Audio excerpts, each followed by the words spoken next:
Well, today we have a 2017 Kia, what is it? Sportage. And check engine light came on. It's got a P0, what was it, 200? P200a? Yeah, something like that.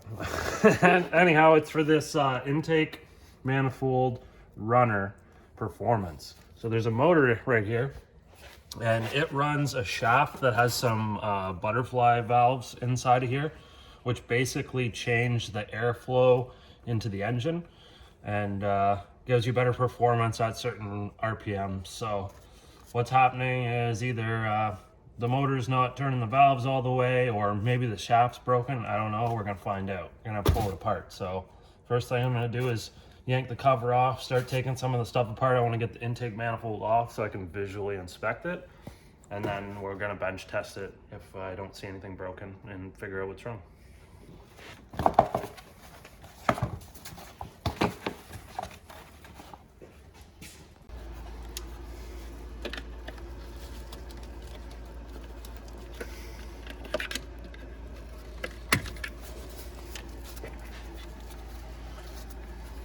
So there you're just removing all the cable ties, bolt downs. Yeah, just carefully removing all the clips. Don't want to break nothing.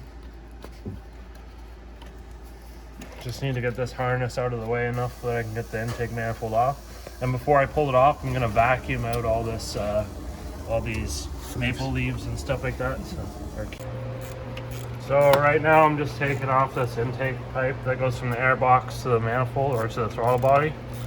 Just get that out of the road. Hopefully I can get this manifold out without taking this coolant piping out. I don't want to take the cooling system apart. If oh, maybe this is just, may not be coolant. Some of these manifolds are heated though, with coolant passages to help get the engine up to temp. So We'll see. yeah.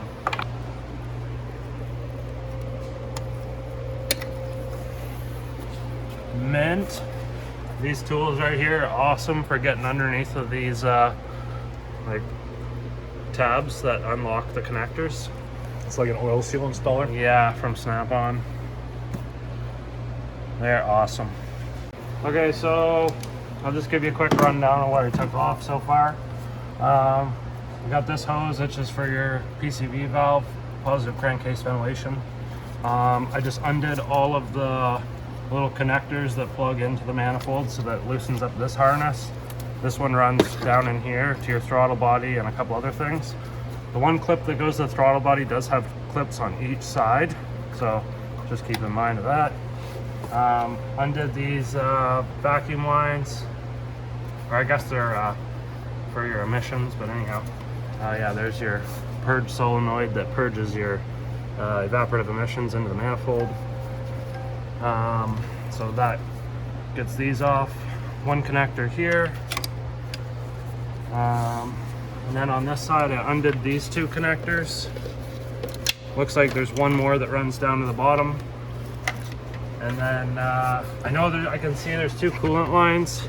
Looks like this one and a smaller one beside it. So I'm gonna undo everything from the bottom and probably just end up pinching those off with some vice grips, just enough that it doesn't wreck the hose, but I'm not gonna have a bunch of coolant leaking out of there. So yeah, I'm gonna lift it up and see what I have to take off them.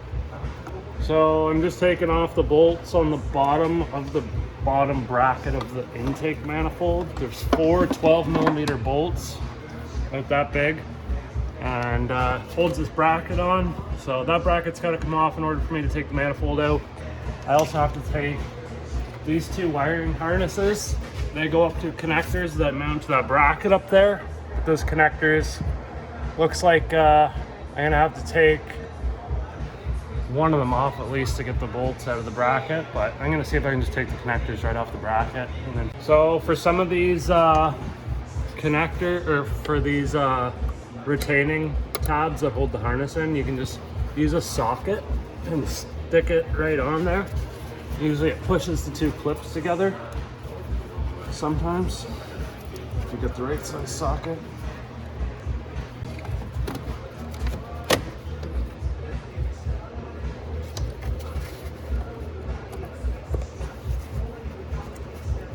too big.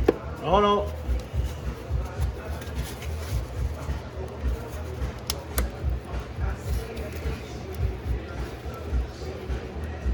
Wiggle the socket.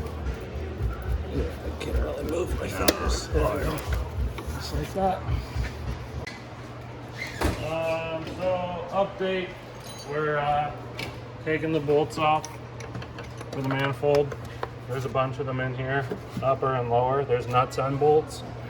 This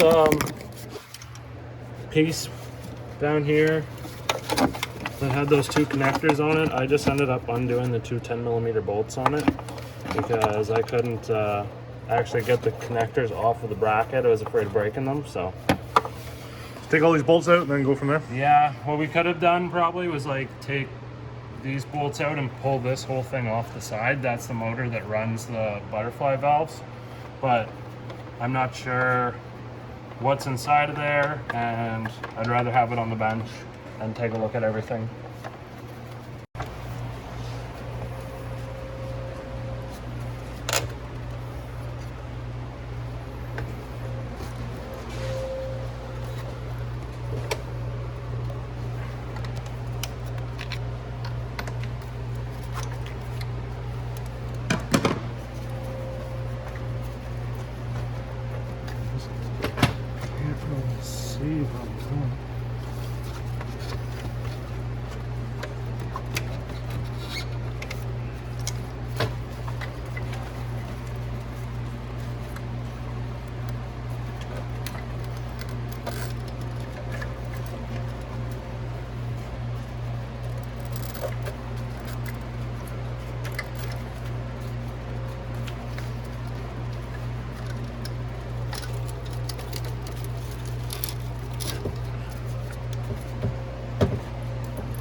So you have two coolant lines. They're both right here. So I just pinched this one off and this other one, and yanked those off.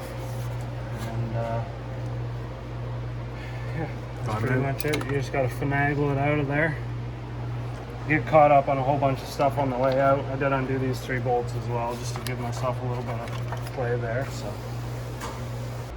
okay, so I'm gonna attempt to take this apart, figure out what's wrong, and try to rebuild it or fix it, just with whatever I think of, to get it back up and going. So it's just bolted on here with a couple. Yeah, so it just bolts on, this motor bolts onto the side of the intake, and it runs this shaft here that runs these valves I was talking about. Butterfly valves. Yeah, so the shaft's not seized or anything, it's working fine. You can see how much oily carbon deposits are built up onto the plastic, which is not nice. If I had to guess, there's probably like maybe a plastic gear or something inside of there that's stripped, but I don't know, we're gonna find out.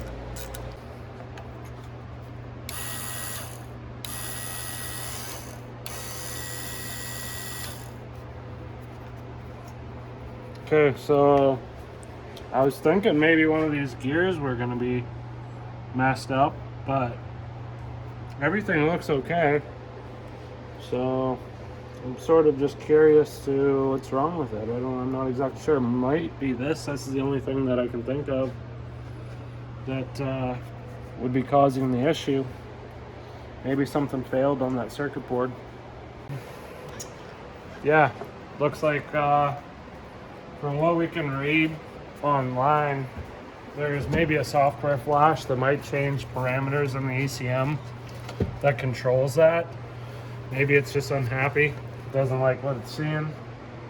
Not too sure. It took as you've seen, took all the that actuator apart, all the gears, everything was fine. I tested the motor, everything ran good. So even like the shaft, nothing was seized. So don't know, I'm just gonna have to call the dealer and check. I did check online on a program to see if there was any technical service bulletins or recalls about it, but we didn't find anything. So have to call the dealer, I guess, tomorrow and run the VIN, see if there's any available flashes for it.